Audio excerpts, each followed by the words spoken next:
Tu sais ce qu'il y a de pire dans les relations? Ce n'est même pas la trahison, mais l'habitude. L'habitude de tolérer ceux qui ne te valorisent pas, ceux qui profitent de ta bonté, de ton temps, de tes ressources pendant des années, et qui, en retour, ne t'offrent que de l'indifférence, voire du mépris. J'ai moi-même vécu cela. Il y avait des personnes que je considérais comme des amis, que j'aidais encore et encore, que je soutenais sans compter, jusqu'au jour où j'ai réalisé que, pour eux, je n'étais qu'une option pratique. Aujourd'hui, nous allons voir 7 méthodes dures, mais efficaces, pour gérer ces personnes qui ne te valorisent pas. Ce n'est pas une simple théorie, mais une réalité concrète. Un monde où l'on oublie souvent de dire merci et où la gentillesse est considérée comme acquise. Nous vivons dans une société où la patience est presque perçue comme une vertu absolue. Ne garde pas de rancune. Pardonne, c'est une bonne personne. Il faut bien vivre avec. Ça te semble familier, n'est-ce pas? Et c'est bien là le problème. Plus on tolère, moins on est respecté. Et ce ne sont pas que mes paroles. Carl Jung a dit « Tout ce dont tu n'as pas conscience dirige ta vie ». Si tu ignores ton sentiment de mépris pendant des années, ce n'est pas de la résignation, mais un mensonge à toi-même. Et tôt ou tard, cela se transforme en rancœur, en dépression, voire en maladie. Alors, voyons ensemble toutes les méthodes et stratégies pour apprendre à gérer ceux qui ne te valorisent pas et améliorer considérablement ta vie. La première étape est à la fois la plus simple et la plus difficile. Il suffit simplement de ne plus être disponible. Ce principe s'appelle le stop contact. Arrête de leur offrir des avantages gratuitement. Arrête de faire ce qui leur est confortable. Supprime l'aide, les cadeaux, le soutien émotionnel. Souvent, les gens ne commencent à t'apprécier que lorsqu'ils perdent les privilèges auxquels ils s'étaient habitués. Tu n'as pas besoin de leur écrire en premier. Tu n'as pas besoin de les appeler sans raison. Et surtout, n'offre plus ton aide s'ils ne la demandent pas. 80% de ces personnes ne remarqueront même pas ta disparition. Et celles qui le remarqueront commenceront à se comporter différemment. Récupère ton confort. On t'utilisait comme taxi gratuit, dis simplement « Désolé, aujourd'hui je ne peux pas ». Pas besoin d'explication. On t'utilisait comme soutien émotionnel. Arrête d'être un psy gratuit. Ils t'appelaient uniquement quand ils avaient besoin de quelque chose. Maintenant, sois éternellement occupé. Et comme je l'ai dit, tu n'es plus un psychologue gratuit. 80% de ces personnes ne remarqueront même pas ton absence. Elles trouveront juste quelqu'un d'autre. Et c'est un excellent filtre. Désormais, tu sais exactement qui ne t'a jamais vraiment apprécié. Et ceux qui viennent te demander « Qu'est-ce qui s'est passé ?» Tu as disparu. Ce sont ceux avec qui on peut encore travailler. Peut-être qu'ils commenceront réellement à te respecter. Tout se résume à une chose.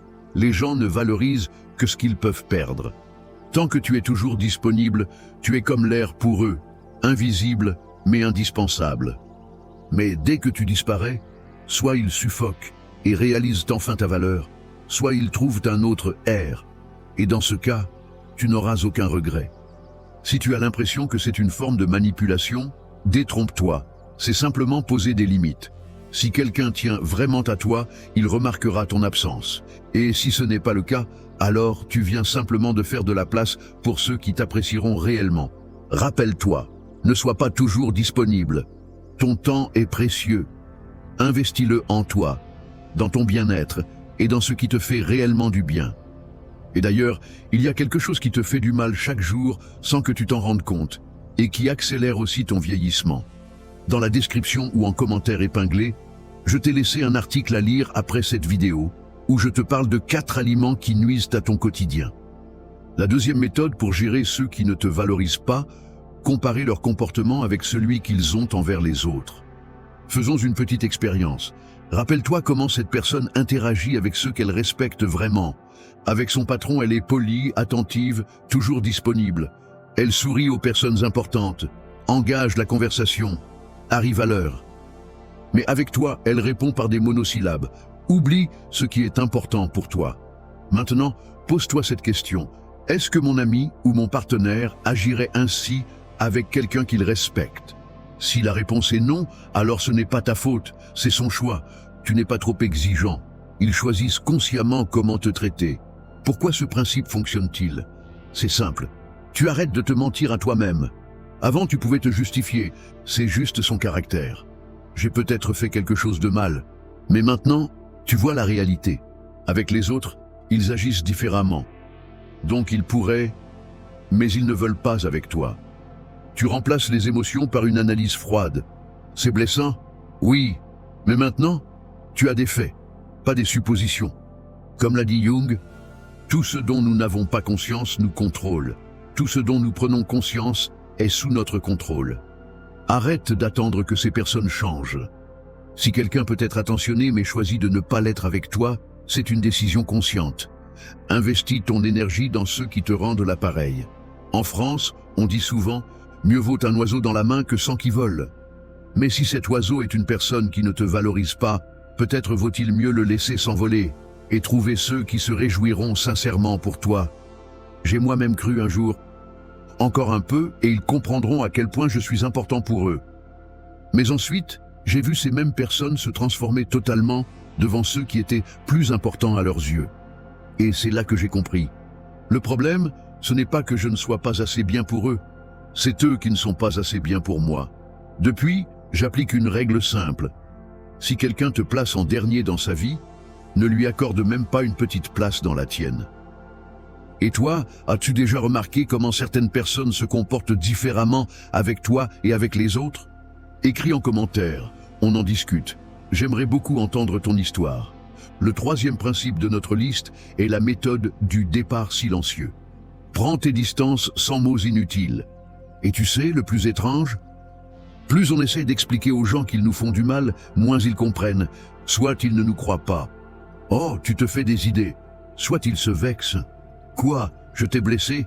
Tu es trop sensible. Soit ils font semblant de comprendre.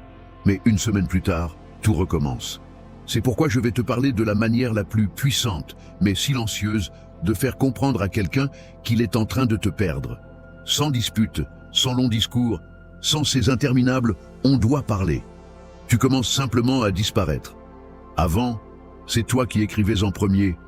Comment ça va? Maintenant, tu attends qu'ils t'écrivent. Avant, c'est toi qui proposais de se voir. Maintenant, c'est à eux de le faire. Avant, tu maintenais la conversation. Maintenant, tu réponds brièvement, mais poliment. Tu cesses d'être un donateur émotionnel. Quelqu'un se plaint de sa vie? Change vite de sujet. On attend tes conseils? Je ne suis pas le meilleur conseiller pour ça. On espère que tu vas les distraire? Désolé, je n'ai pas la tête à discuter en ce moment. Et si ces personnes tiennent réellement à toi, elles chercheront le contact. Si ce n'est pas le cas, elles ne remarqueront même pas ton absence. Et crois-moi, c'est bien plus efficace qu'une dispute inutile ou qu'une analyse de la situation. Dans nos sociétés, il y a une mauvaise habitude. Si quelqu'un est blessé, il doit expliquer pourquoi. Et pire encore, on essaiera de le culpabiliser dès qu'on comprendra qu'on est en tort. Bah, c'est toujours l'offensé qui porte l'eau. Ne les écoute pas. Réfléchis. Est-ce qu'une personne qui ne t'a pas respecté pendant des années va soudainement comprendre après une seule conversation? Elle savait très bien qu'elle t'ignorait. Mais c'était confortable pour elle. Le silence n'est pas une faiblesse. C'est un test. Pour eux, peuvent-ils vivre sans ton attention? Pour toi, peux-tu vivre sans leur indifférence? Et la vérité? Bien sûr que oui. Ne crains rien. J'avais un ami, 14 ans d'amitié. C'est toujours moi qui demandais comment il allait. C'est moi qui souhaitais son anniversaire en premier. C'est moi qui proposais toujours de se voir. Un jour, j'ai décidé, stop. J'ai arrêté d'écrire. 1 mois est passé, puis 2, puis 1 an. Il n'a jamais écrit. Et là, j'ai compris. Ce n'était pas de l'amitié. C'était mon illusion. Et la réalité, on m'a oublié tout simplement. Et si malgré tout, ils finissent par demander où tu étais, ne te justifie pas, ne dis pas « j'étais occupé ». Ça leur donnerait une excuse pour penser qu'ils comptent encore pour toi. Réponds simplement « c'est arrivé comme ça ». Puis change de sujet. Observe leur réaction. Si quelqu'un est vraiment inquiet, peut-être mérite-t-il une seconde chance. Si après ta réponse il disparaît à nouveau, alors il était juste curieux, pas concerné. Carl Jung disait « la solitude, ce n'est pas l'absence de personnes autour de nous, c'est l'absence de compréhension ». Alors si, après ton départ silencieux, quelqu'un ne craint pas de te perdre, c'est qu'en réalité, Il était déjà parti émotionnellement depuis longtemps, et maintenant tu as un choix. Continuer à courir après eux, ou enfin te tourner vers ceux qui viennent à ta rencontre. Le quatrième principe est la méthode du miroir. Commence à traiter les gens exactement comme ils te traitent. Ce n'est pas être impoli, c'est simplement refléter leur comportement.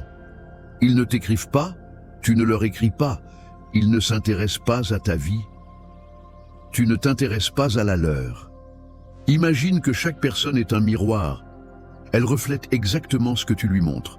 Si tu as toléré certaines attitudes pendant des années, ne sois pas surpris qu'elles continuent. Elles sont simplement habituées à ne pas te valoriser. Mais aujourd'hui, on change la situation. Tu deviens leur reflet. Comment ça fonctionne? C'est simple. Tu cesses de donner plus que ce que tu reçois. Il t'écrit une fois par mois. Tu réponds avec la même fréquence. Il oublie de demander comment tu vas. Tu ne demandes pas non plus. Il annule des rendez-vous à la dernière minute. Désormais, toi aussi, tu as soudainement des choses à faire. Tu n'es plus une option confortable. Avant, tu t'adaptais à son emploi du temps. Maintenant, seulement si ça te convient. Avant, tu pardonnais la froideur. Maintenant, excuse-moi, mais on ne me parle pas comme ça. Tu lui fais ressentir son propre comportement. Les gens comprennent très vite les règles du jeu quand ils en sont victimes. Pourquoi est-ce plus efficace que simplement se taire? Dans nos pays, on dit « on récolte ce que l'on sème ». Mais curieusement, beaucoup oublient que ça marche dans les deux sens. Si une personne ne t'appelle jamais, c'est qu'elle ne te considère pas comme important. Si elle ne remercie jamais, c'est qu'elle prend ton aide pour acquise. Si elle ne te soutient pas dans les moments difficiles, c'est qu'elle ne cherche que son propre intérêt. Le miroir ne ment pas. Il montre juste la vérité. Mon expérience avec cette méthode. J'avais une connaissance. On parlait depuis des années. C'était toujours moi qui demandais comment elle allait. C'était toujours moi qui la soutenais, qui l'aidais. Et elle répondait quand ça l'arrangeait. Un jour, j'ai décidé, très bien, je vais lui répondre exactement comme elle me répond. Le premier mois, elle n'a rien remarqué. Le deuxième, elle a commencé à écrire plus souvent. Le troisième, elle a demandé « Pourquoi tu es devenu si froid ?» J'ai répondu « Moi, je me comporte simplement comme toi. » D'abord, elle s'est vexée, puis elle a réfléchi. 6 mois plus tard, c'était elle qui appelait en premier. Pas toujours, bien sûr, mais beaucoup plus qu'avant. Parce que le miroir ne ment pas, il montre simplement aux gens qui ils sont. Mais si, en voyant son propre reflet, quelqu'un ne veut pas changer, c'est son choix. Ton choix, c'est d'arrêter de gaspiller ton énergie pour lui. Ne sois pas en colère, ne cherche pas à accuser. Oui, on pourra te reprocher d'avoir changé. Réponds simplement « Non, j'ai juste arrêté d'être celui que tu avais l'habitude d'utiliser ». Si le miroir ne fonctionne pas, cela signifie que cette personne est incapable de se voir telle qu'elle est. Et cela signifie aussi qu'elle ne changera jamais. Jung disait « Nous trouvons chez les autres uniquement ce qui est en nous ». Mais l'inverse est aussi vrai. Si quelqu'un te considère comme un ami, il agira en tant que tel. S'il te voit comme une proie, il profitera de toi. Deviens un miroir, et tu verras immédiatement qui tu es réellement pour lui. Personnellement, cette méthode m'a toujours réussi. Je l'applique depuis des années. Et toi, as-tu déjà utilisé cette méthode? A-t-elle fonctionné? Écris-moi, on en discute. Le 5e principe qui va t'aider. Ce principe t'aidera à remplacer. Il suffit de remplacer « vouloir plaire » par « réciprocité ». Arrête d'investir dans ceux qui ne te rendent rien en retour. Ne gaspille plus ton énergie, ton temps et tes émotions pour des personnes qui prennent ta gentillesse pour acquise. À la place, dirige ton énergie vers ceux qui te valorisent sans manipulation.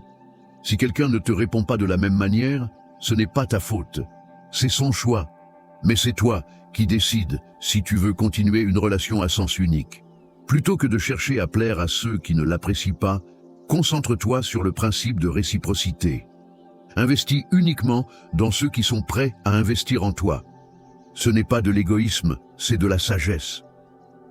Pose-toi les bonnes questions. À quelle fréquence cette personne prend-elle l'initiative? Se soucie-t-elle autant de tes besoins que toi des siens? Ne serais-tu pas devenu une personne pratique que l'on utilise? Éloigne doucement de ta vie ceux qui prennent sans jamais donner.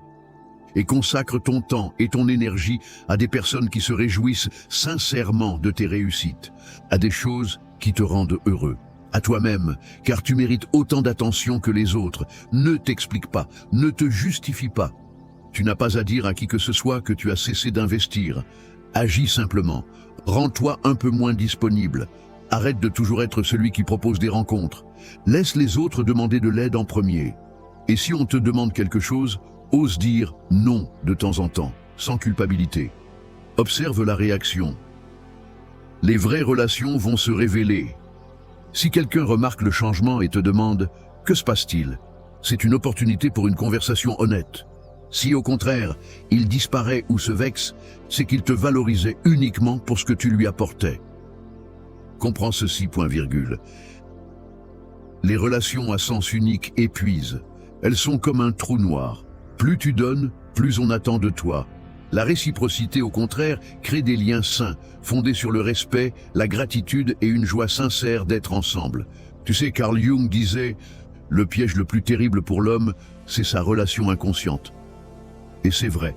As-tu déjà remarqué à quel point nous nous accrochons aux personnes qui ont cessé de nous apprécier depuis longtemps? Nous supportons leur froideur. Nous justifions leur indifférence. Tout ça par peur de voir la vérité en face. Si quelqu'un ne te donne rien en retour, c'est qu'il n'a pas besoin de toi. Jung appelait ça l'ombre de la relation. Lorsqu'une personne donne et que l'autre ne fait que prendre. Et tu sais ce qui est le plus dangereux? Plus tu tolères cette situation, plus ton esprit commence à croire que tu ne mérites rien de mieux. Mais la vérité est que ta valeur ne dépend pas de ceux qui ne la voient pas. Je le répète, en tant que psychologue expérimenté et créateur de la chaîne Toute la sagesse de la vie, si on ne te valorise pas, ce n'est pas une erreur de ton cœur, c'est la cécité de l'autre. Jung proposait un algorithme simple. Premier, prends conscience. Est-ce que cette personne ne me valorise vraiment pas ou est-ce juste une impression? 2. Note 3 exemples concrets. Troisième, parle-lui, mais sans reproche, juste une observation neutre. J'ai remarqué que mes efforts ne reçoivent pas de réponse. Pourquoi? Car tu agis. Si après la discussion rien ne change, éloigne-toi. Pas avec colère, mais avec dignité. Oui, ça fait mal. Mais la douleur d'une séparation est insignifiante comparée à des années d'humiliation silencieuse. Et si tu perds un ami? Et alors, Jung dirait, tu ne perds pas un ami. Tu fais de la place pour ceux qui viendront avec sincérité. Souviens-toi. Le monde est rempli de gens qui ne te comprendront pas, et c'est normal, ne t'apprécieront pas, et c'est leur droit. Mais il y aura aussi ceux qui te verront comme un soleil. Et pour ces personnes-là, ça vaut la peine de vivre. Comme disait Jung, la meilleure chose que tu puisses faire pour ceux qui te sous-estiment, c'est de sortir de leur vie. Et pour toi-même, c'est de commencer un nouveau chapitre. Les relations saines reposent sur la réciprocité, pas sur le sacrifice constant. Ne perds pas ton temps et ton énergie pour ceux qui ne font que prendre sans jamais donner. Il est temps de te concentrer sur ce qui te nourrit vraiment et te fait du bien. Et en parlant de ce qui te fait du bien, il y a quelque chose qui, sans que tu t'en rendes compte, affecte ta santé et accélère ton vieillissement. Dans la description, ou en commentaire épinglé, je t'ai laissé un article sur 4 aliments qui détruisent ton corps chaque jour. Lis-le après cette vidéo et commence à prendre soin de toi comme tu le mérites vraiment. La méthode suivante est celle de la conversation ouverte. Parlez du problème ouvertement avec la personne, les yeux dans les yeux. Par exemple, si vous remarquez que vos efforts passent inaperçus et que vous souhaitez que cela change, mais que la personne ne réagit pas, c'est un signal clair pour appliquer la méthode du point 3. Imaginez cette situation. Vous aidez votre voisin depuis des mois. Un jour, il faut réparer la voiture. Un autre, signer des documents. Mais le jour où c'est vous qui avez besoin d'aide, il est soudainement très occupé. Ça vous parle? Dans nos terres françaises, on a tendance à accumuler le ressentiment en silence. Parce que c'est gênant, inconfortable, presque honteux d'en parler directement. Alors on explose sans raison apparente, ou bien on rentre chez nous et on se défoule sur notre famille. Moi-même, j'ai vécu ça.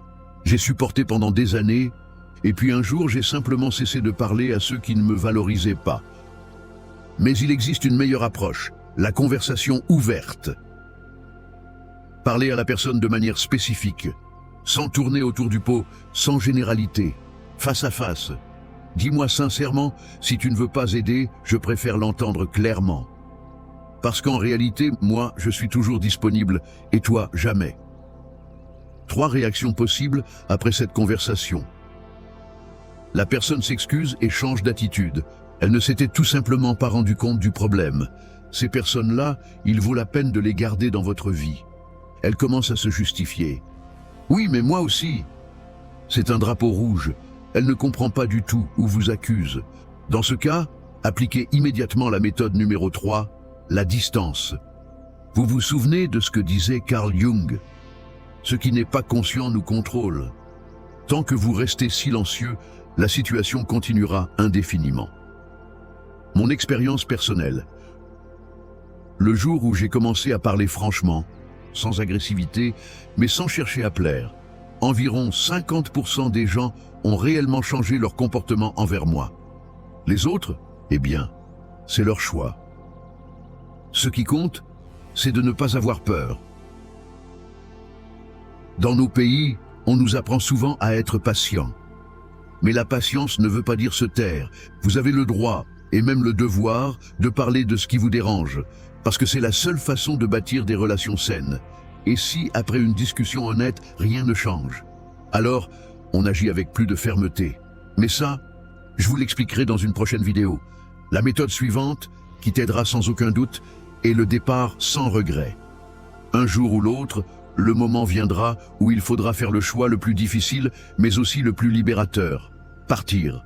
Je me souviens avoir persisté dans une relation où l'on me prenait pour acquis pendant des années. Comme beaucoup, je pensais qu'il suffisait d'attendre un peu plus. Peut-être que la personne finirait par changer. Et ces pensées m'empêchèrent d'avancer, jusqu'au jour où j'ai compris que rien ne changerait. Après des conversations honnêtes et tous mes efforts pour améliorer la relation, cette personne restait la même. Et cela signifie une seule chose. C'était son choix. Dans nos cultures, on valorise un sacrifice que je ne comprends pas. Endurer pour la relation, toujours pardonner. Qui, sinon toi, ferait cet effort? Mais Carl Jung disait une chose très juste. Là où il n'y a pas de réciprocité, il n'y a pas de véritable lien. Il n'y a que de l'habitude et de l'attachement. Mais partir ne signifie pas fuir. Il faut savoir partir correctement, sans scène dramatique, car tu as déjà tout dit lors d'une conversation ouverte. Sans culpabilité, car tu as donné toutes les chances possibles. Avec gratitude, car même une expérience négative t'aura appris quelque chose. Et tu sais quoi? Je suis déjà parti de ce genre de relation, plus d'une fois. Et ce qui m'a le plus surpris, c'est que l'espace laissé vide s'est rapidement rempli par des personnes qui, dès le premier jour, respectaient mon temps et ma bienveillance. Ta vie est un livre. Certains personnages n'apparaissent que sur une page. D'autres restent bloqués pendant tout un chapitre. Mais c'est toi qui décides qui arrivera à la dernière page. N'aie pas peur de tourner la page. Crois-moi, les nouveaux chapitres sont toujours bien plus intéressants que ceux qui auraient dû se terminer depuis longtemps. Si ce pas te fait peur aujourd'hui, imagine-toi dans un an. Comment te souviendras-tu de ce moment? Avec un regret amer de ne pas être parti plus tôt? Ou avec un soulagement léger d'enfin t'être libéré? Choisis avec sagesse. Tu mérites mieux. Une vérité ancienne reste toujours d'actualité. La façon dont tu te traites définit la manière dont les autres te traiteront. Tu n'es pas obligé d'être agréable pour tout le monde. Tu n'es pas obligé de supporter ceux qui ne te remarquent pas. Et surtout, tu n'as pas à justifier leur comportement. Essaye ces méthodes, non pas par vengeance, mais pour toi-même. Pour enfin ressentir que ton temps, tes émotions et ta vie ont une véritable valeur. Et toi, comment gères-tu les personnes qui ne te valorisent pas? Écris-le en commentaire. Parlons-en ensemble. Ton temps, tes sentiments et ta vie ont une valeur immense. N'aie pas peur de fermer les chapitres qui ne t'apportent plus rien. Les nouvelles opportunités n'arrivent que lorsqu'on leur fait de la place. Et en parlant de changements positifs, il y a quelque chose qui affecte ton bien-être chaque jour sans que tu t'en rendes compte. Dans la description, ou en commentaire épinglé, je t'ai laissé un article sur 4 aliments qui accélèrent ton vieillissement. Lis-le après cette vidéo. Et si tu as trouvé cette vidéo utile, pense à mettre un like et à t'abonner. Cela aidera YouTube à la recommander et permettra à encore plus de personnes d'en bénéficier.